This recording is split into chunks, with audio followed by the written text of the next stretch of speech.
Hey guys, got another tutorial. This is going to be the song Mrs. Robinson by SImon and Garfunkel. It's a pretty cool tune. There's a lot of guitars going on in the beginning part, but we're going to reduce it down to just one guitar.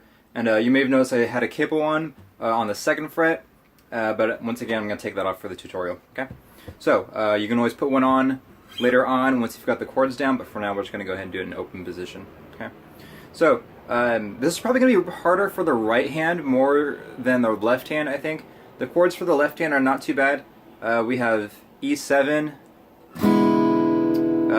A7. Use a lot of 7th chords this song, it's kind of cool. We do have a D7. Then we go to a G. I don't have any specific way of doing G. Sometimes I have a specific fingering for G, but this one you can kind of just do whatever way you want. Okay, so you have this 2-finger version of G that you can do, right? You also have this 3-finger or the 4-finger version. You can do any of those, it's all fine. So we have G, then we have C.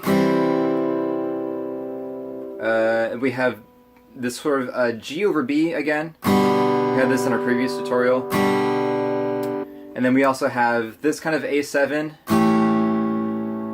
Like I said, I'll get more into detail with what I'm doing here later on. Just kind of give you a brief overview right now. And then the chorus, we have a lot of the same chords. We have G, we also have E minor, C and D, pretty basic chords. And then we also have an A minor in that chorus as well. Okay? So nothing really too bad, nothing too crazy. It's more the right hand patterns that are going to get a little trickier. Not so much the left hand. Okay? So that very first part that I was doing, the intro, it's a pretty cool little intro, and we're going to break it down just playing on one guitar. So we're going to have this riff, and then also we're going to be kind of strumming after that and also sort of during that riff. So we're going to go 1, 2, and 3, and 4, and 1, 2, and 3, and 4, and... So what I'm doing there is I have my E7 shape. Actually, no, I have an E major shape, actually. That's what I'm doing right now. So I'm plucking my low E on beat 1. I'm going to let go of my middle finger. Okay, so I have my middle finger normally on my 5th string, the 2nd fret. My ring finger is on my 4th string, 2nd fret. My first finger is on my 3rd string, 1st fret, right? So that's like an E major. But we're going to do this hammer on.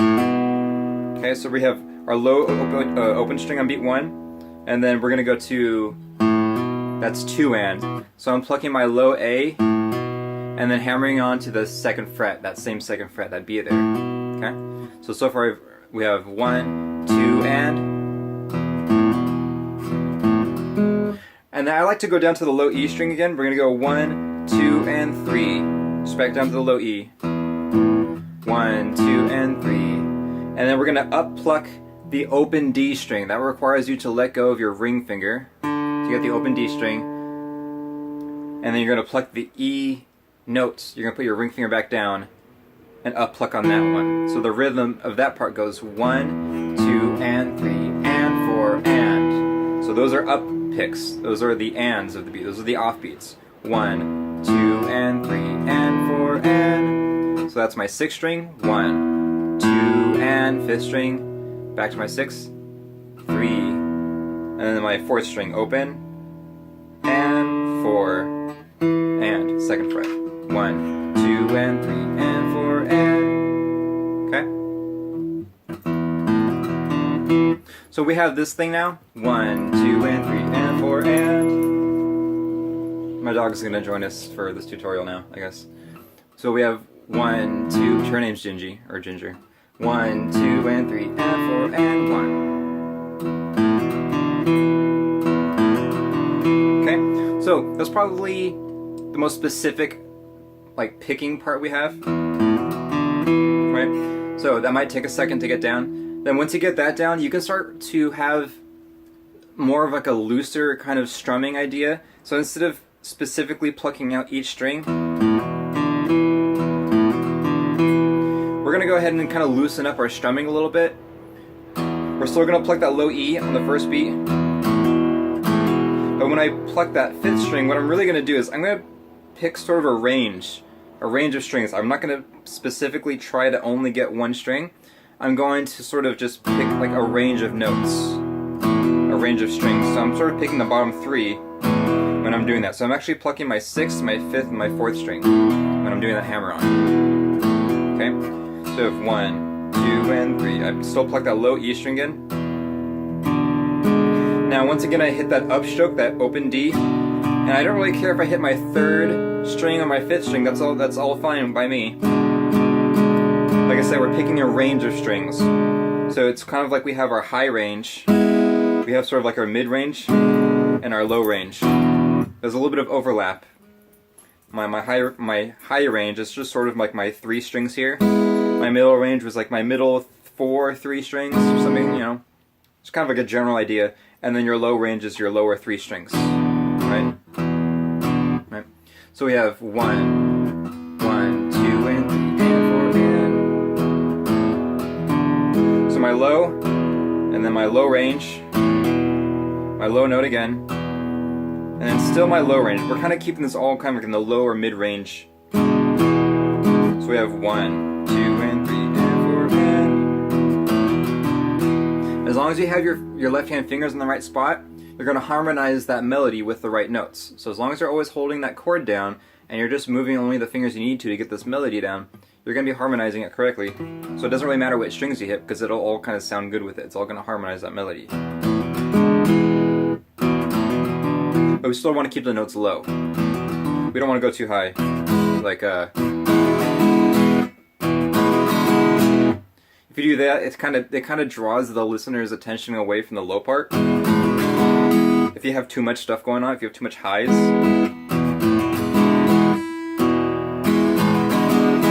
it kind of takes some of the emphasis away from the low part.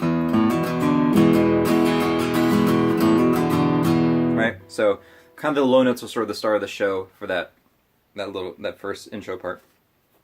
So we have 1, 2, and 3, and 4, and then we're going to go into like this basic kind of strum. 1, 2, 3, 4. Once again, we're separating the guitar into 2 halves. Low, high, or even just low string. You can even do the low bass string and just the low string, and that's it. And then alternate with the upper 3 or 4 strings. Right? So we have, slowly, we have 1, 2, and 3, and 4, and 1. 2, 3, 4.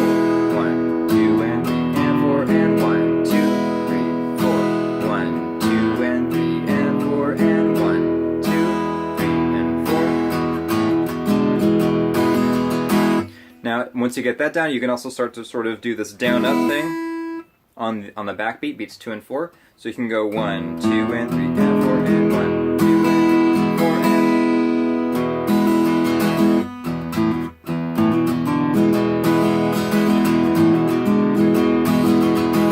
Sometimes I like to go down, up, like low, low, high, low, low, high. That sounds cool too.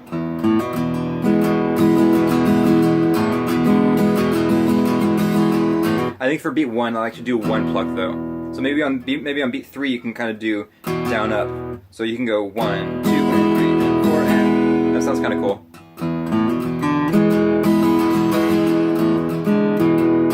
But really for this first part, I think it might be advantageous maybe to kind of keep it kind of down and sort of subdued.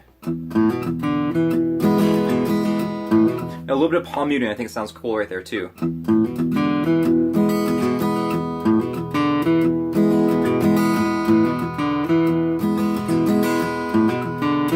cool intro idea to kind of just start a little bit softer. You don't want to start like running out the gate right away.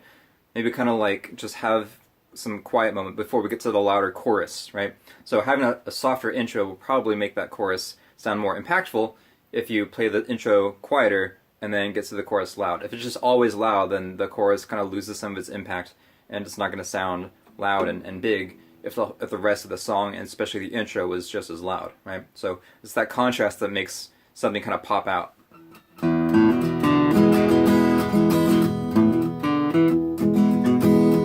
So you can kind of just palm mute the whole time.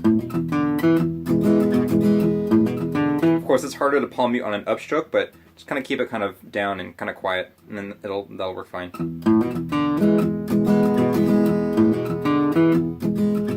Sometimes I'm not really palm muting; it's just quieter. But I'm definitely palm muting this lower bass string part.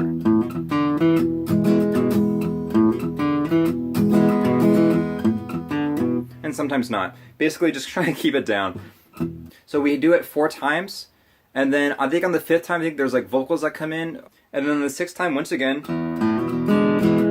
you do that part again, 1, 2, and 3, and 4, and then you're gonna hit the low E string again on beat 1, and then we're gonna have this different pattern. It's a pretty popular pattern. It's we're gonna go 2 and 3 and 4 and 1 and 2 and 3 and 4. Okay, this is about accents. Okay, you can kind of hit every strum in there, but you really want to make sure you mark out certain strums by playing them harder, and that will make this sort of pattern really kind of express itself, right? So once you get to beat 2, you're gonna go 1, 2, and 3 and 4, 1 and 2 and 3 and 4. So you end up hitting 2 hard. You hit beat 2 hard. You go 1, 2, and 3 and 4 and 1 and 2 and 3 and 4.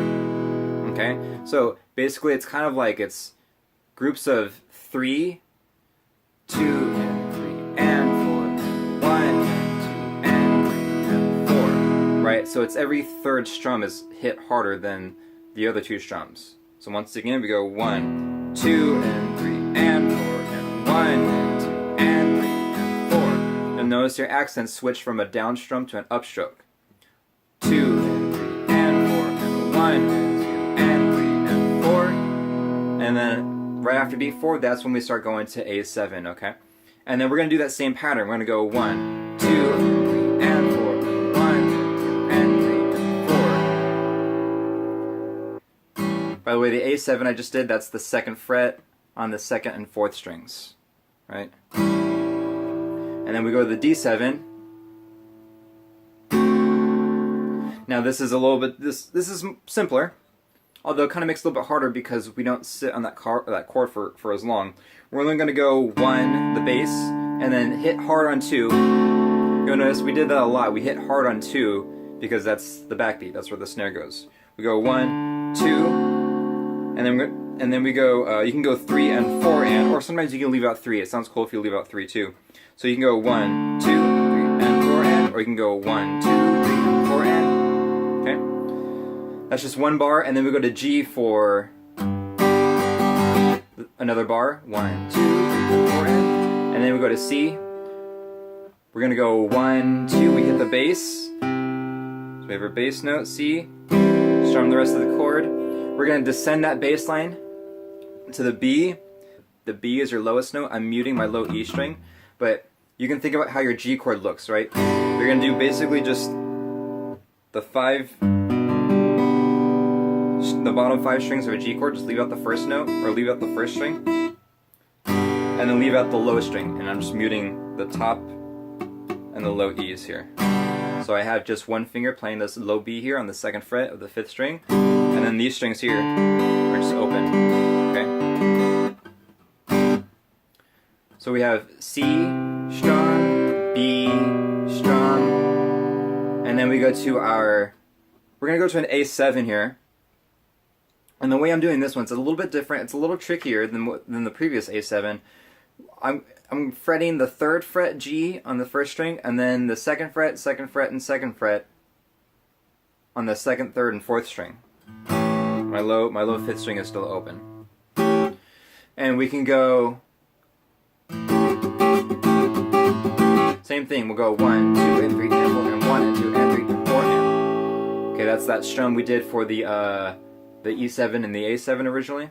Okay, so for this A7 we're doing the same strum. 1, 2, and 3, and 4, 1, 2, and 3, and 4. And a lot of times I'm actually, I'm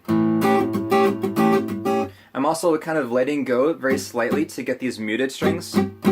So instead of fretting, you can just lightly release the pressure from your left hand so that it releases the pressure from the strings, and you'll get this kind of chunk sound. And so now you can go 1, 2, and 3, and 4, and 1, and 2, and 3, and 4.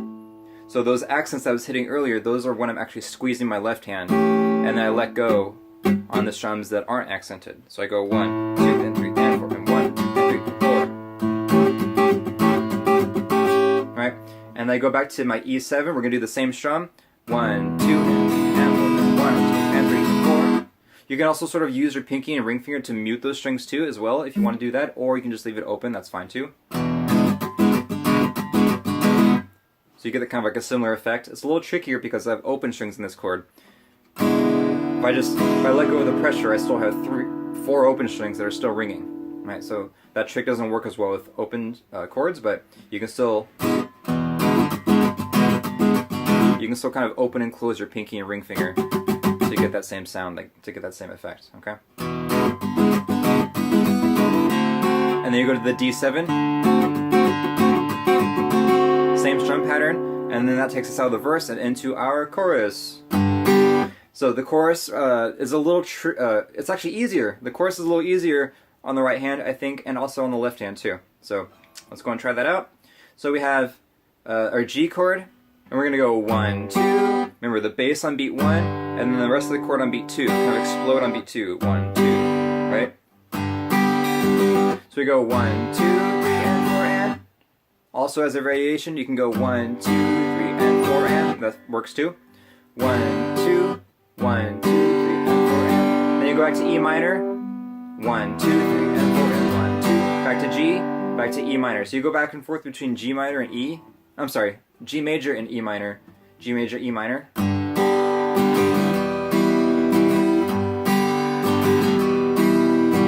So I'm just going down, down, up, down, up, down, down, up, down, up, down, down, up, down, up, down, down, up, down, up. So for the C chord, we're going to play a different pattern. It's a 2-bar pattern. And so instead of playing a 1-bar pattern 2 times in a row, we're going to play a 2-bar pattern. So we're going to go 1, 2, 3, and 4, and 1, and 2, and 3, and 4, and. Okay? Once again, 1, 2, 3, and 4, and 1, and 2, and 3, and 4, and. So I'm going down, down, down, up, down, up, down, up, down, up. So I'm missing beat 1 and 3. 1, 2, 3, and 4, and 1, and 2, and 3, and 4, and. Okay? And then we go to our D chord, and you're going to do the same pattern. It's 2 bars, you do the same 2-bar pattern. 1, 2, 3, and 4, and 1, and 2, and 3, and 4, and go back to G. 1, 2, 3, and 4, and 1, 2, and 4, 1, 2, and 4, and 1, 2, 3, and 4, and. We go back to C. 1, 2, 3, and 4, and 1, and 2, and 3, and 4, and. It's the same way that you played it, but instead of going to D, we're going to go to A minor. 1, 2, 3, and 4, and 1, and 2, and 3, and 4, and. And then that goes back to the thing that we did in the intro. We're going to do it again as a sort of an interlude before it goes back to the verse again. And it's really just those 2 sections, just verse and chorus, just sort of alternates. And so that pretty much completes it, right? So we go back to that E.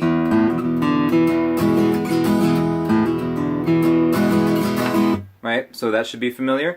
And so that should cover the whole song right there, actually. So, pretty fun tune. It's just going to take a little while getting the right-hand patterns down, and then not only getting those patterns down, but being able to switch between them in the middle of the song. So, I think there was, 2 or 3 different patterns, something like that we discussed. So, you're going to have to practice those in isolation, and then after a while start practicing the chord changes, and that will get a little trickier. And then, once you get those changes down, putting the different sections together and getting those different chord progressions and different strum patterns all together. Okay, so it's a pretty fun tune, and just watch watch the beginning part if you need to listen to it again. But of course, also check it out on YouTube or Spotify, whatever it is that you listen to, and check out that song. Okay. So I think that was everything. Let me know if you want some more clarification. Let me know in the comments. Like, share, and subscribe. And isn't there another one? Like, share, subscribe, comment. Oh yeah, comment on it. I think those are all the 4 ways to interact with it. So do those things and make me famous, kids.